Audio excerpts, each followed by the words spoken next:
Wayne County Prosecutor's Office says Gregory Vincente Green shot his wife Faith in the foot, slashed her face with a razor knife, bound her hands and feet with zip ties, and forced her to watch as he shot her oldest two children in front of her, each multiple times.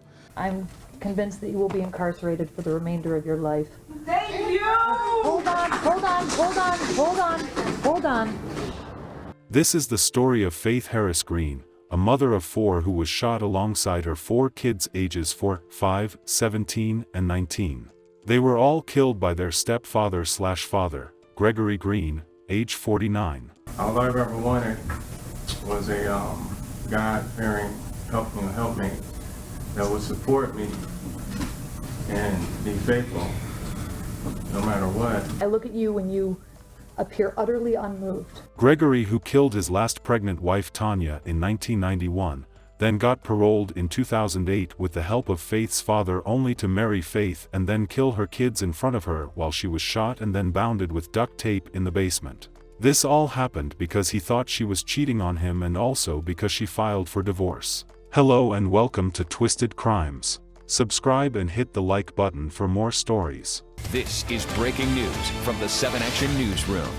That breaking news comes to us from Dearborn Heights, where 2 teens and 2 small children were killed overnight. Their mother also hospitalized in critical condition. Police say the father's in custody. This case will be taking us to Dearborn Heights, Michigan. Dearborn Heights is an established quality residential community of nearly 60,000 located near Detroit. The city is home to the largest museum entertainment complex in the United States, consisting of the Henry Ford Museum, Greenfield Village, and the Rouge Factory tours. Faith Green, a mother of 4 adorable kids, Chadney and Kara Allen, 19 and 17, were from a previous relationship, while Coy and Kaylee Green, ages 5 and 4, were from her present relationship with a man named Gregory Green. We'll share a bit of insight about this story. Sometimes on July 14, 1991, Gregory got into an argument with his then pregnant wife Tonya Green. He killed his pregnant wife and their unborn child by stabbing her in the face and torso. When he was finished, he dialed 911 and awaited their arrival. When the police arrived at the residence, they discovered his expectant wife, Tonya Green, had been stabbed nearly a dozen times. Gregory appeared in court in 1992. He pleaded no contest to second-degree murder charges in connection with the deaths of Tonya and their unborn child.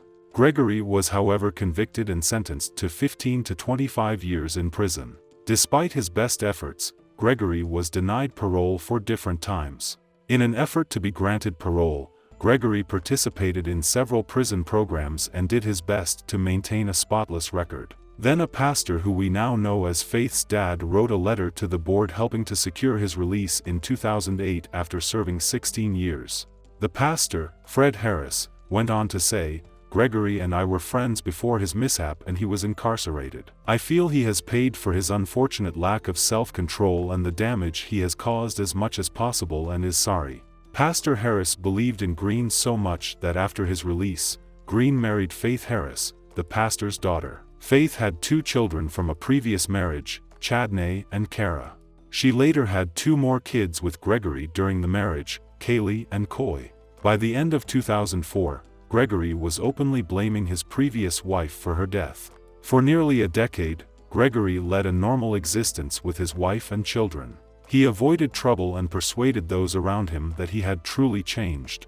On September 21, 2016, however, Gregory's contact to the local police station marked the beginning of a horrific turn of events.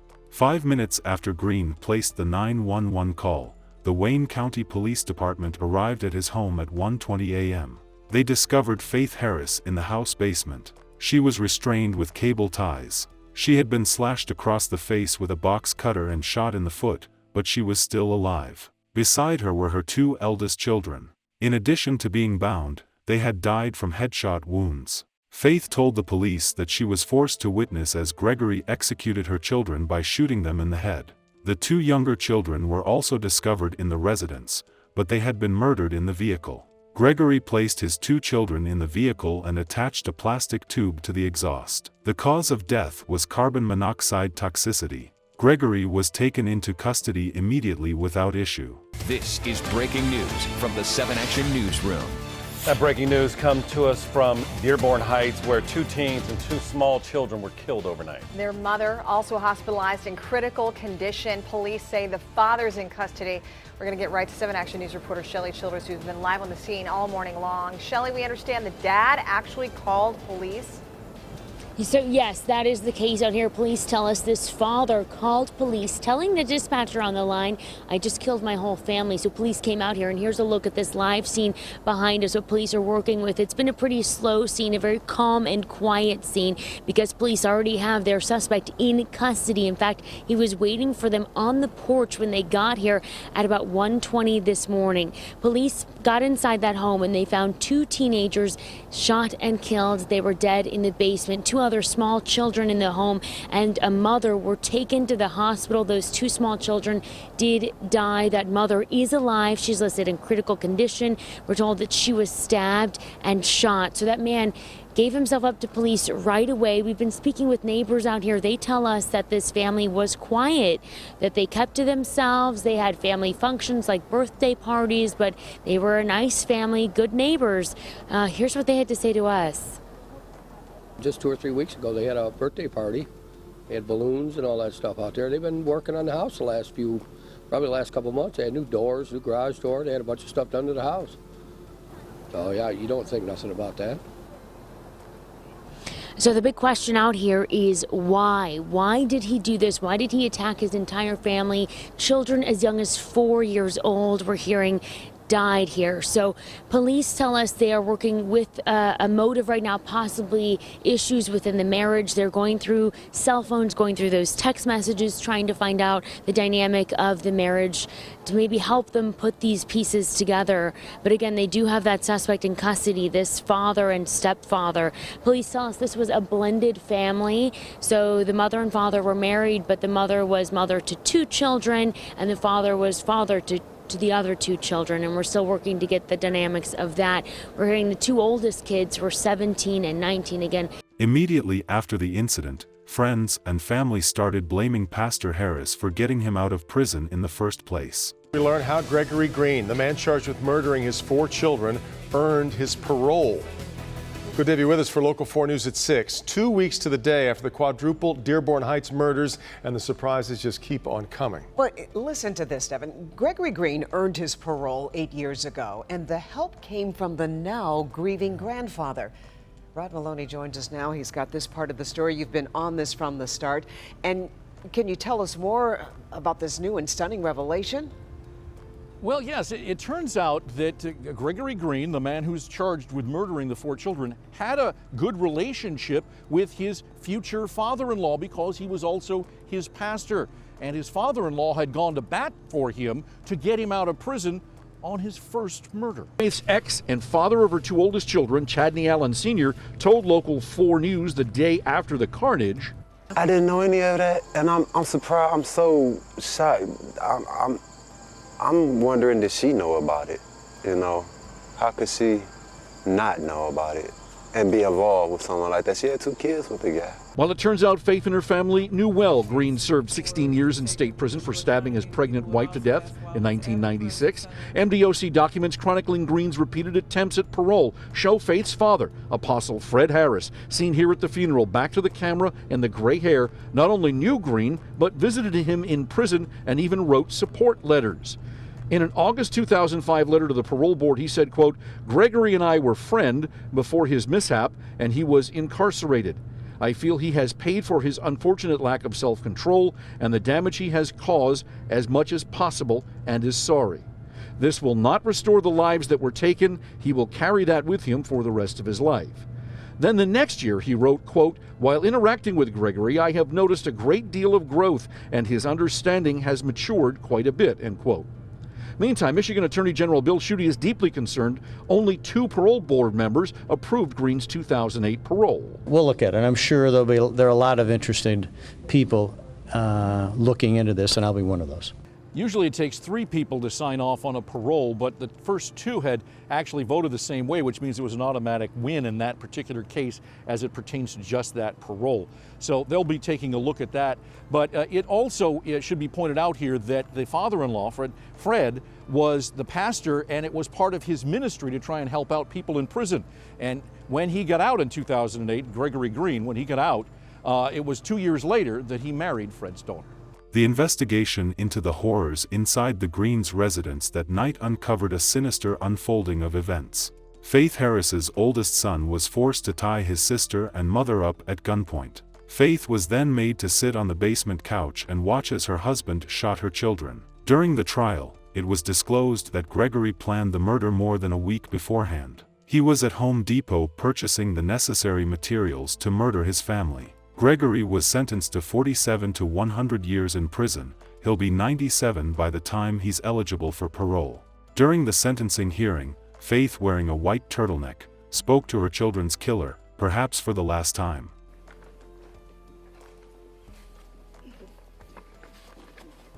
Please state your name for the record. Faith Green. Okay. Go ahead, Your Honor. I'm not happy. I'm not satisfied with the outcome. There's no punishment that fits the crime. Not even torture and death would be justice. Your justice will come when you burn in hell for all eternity for murdering 4 innocent children, all because you're insecure as a man. Plus the other 2 lives you took. You are a con artist, you are a monster, you are a devil in disguise. You are now forever exposed. I've thought over and over again what I would say, even though it doesn't even matter. First of all, I am not and did not and will not suffer like you intended for me to do. What you tried to do didn't work. I taught Coy to be open to new things like learning a new language, be confident in doing her schoolwork and in herself. She loved doing arts and crafts with me, letting her imagination run wild. She loved dressing up and putting on my high heels. She would make me laugh, looking at me over her glasses, like a little old lady. She loved getting her nails painted and sometimes doing it herself. She also loved ballet and cheerleading. She loved balloons and playing outside. You tried to separate them from each other. They are siblings who loved each other and spent time with one another. But while I stand up here trembling with fear, I put on my bravest face to be in the same room with the man who murdered all 4 of my children. 2 of them violently in front of me with a gun, Chadney and Kara. And he killed my other 2 babies, Coy and Kaylee, with a hose that ran from the tailpipe of his car to where they were innocently sleeping. As if that wasn't enough, let me tell you about some of the devastation that it has actually done to me and my family. My short-term memory is gone. Doctors tell me it's my brain protecting me from the memories of my children being shot in their heads right in front of me, while I was gagged, duct taped, and zip tied. Every time I find strength to get out of bed, as soon as I walk, I'm in extreme pain, sharp pain, from where he shot me in my foot. They don't know if I'll ever walk again without pain. When I look in the mirror, I will always be reminded by the scars he put on my face, cutting me from my ears to my chin with a razor blade box cutter. He has scarred me for life. My whole family is devastated emotionally by what has happened. But it has extremely been hard on my parents. They love their grandchildren with all their hearts. Most days, my mother has a hard time getting out of bed and has been in the hospital a few times, but my father is taking it the hardest. He's not the same person he once was. The stress has taken a toll on his health. 2 weeks ago, he was taken to the hospital because he had a stroke. I honestly don't know where to go from here. I'm numb. There's a hole in my heart and soul that can never be repaired. Mr. Longstreet, would you like to say anything before I give the client an opportunity to speak? The defense has respectfully requested the court abide by the sentencing agreement in this matter. Thank you. Thank you. Mr. Green, this time and date set for sentencing. Is there anything you'd like to say on your own behalf, sir?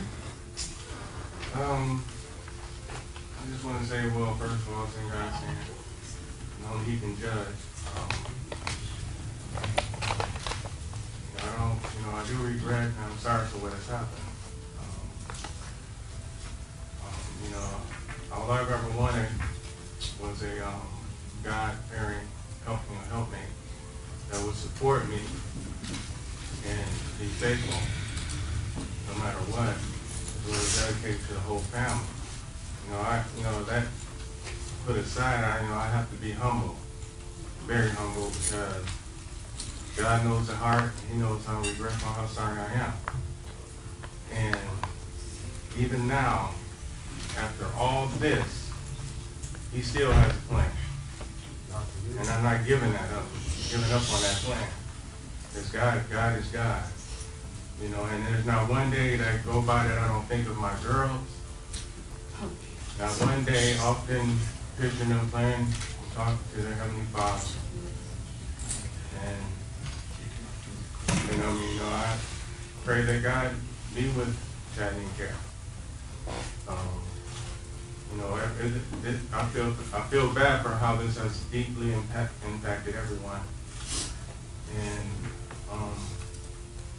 may God help them, help me, help us all. That's all I have to say. Okay. Mr. Green, of all the tragic cases this court has seen, the facts of this one are by far the worst. Fathers are supposed to protect their children. Yes. Husbands are supposed to protect their wives. I didn't know how I would sit here this morning and get through listening to Ms. Green testify about what happened in this case, yet I look at you and you appear utterly unmoved by everything that she said. Your actions are inconceivable and beyond understanding. I hope that the families affected by this tragedy can heal. As a practical matter, this court is confident that if I follow the sentence agreement in this case, you will never be released from prison. And rather than decide to, in the event I were to say, nope, this isn't enough, the family would be forced to take this to trial, and I don't want Ms. Green to ever have to endure what happened again. She already has to live with it every day. So for that reason, I'm going to follow the sentence agreement. I'm convinced that you will be incarcerated for the remainder of your life. Thank you! Hold on. What prompted Gregory to kill his family, and why he immediately confessed to it, is unclear. He had been found mentally competent. Records show she filed for divorce from Gregory Green in 2013 but reconciled and no further action was taken. Faith had asked for a divorce again a month prior to this deadly incident. In the past, police have reportedly responded to the home for domestic violence. Faith Green said her doctor told her she has short-term memory loss about some details surrounding the slayings. She also suffers from post-traumatic stress disorder and has migraines and nightmares. 54-year-old Gregory Green is currently serving his time at the Michigan Reformatory in Michigan. Gregory Green will be eligible for parole when he's 97 years old. Back to you. This is a very terrible crime which does not deserve another parole, but the family is okay with the decision. Our sincere condolences to the friends and families of the victims. Please never ignore red flags when you are with someone. Please stay safe out there and see you guys in the next video.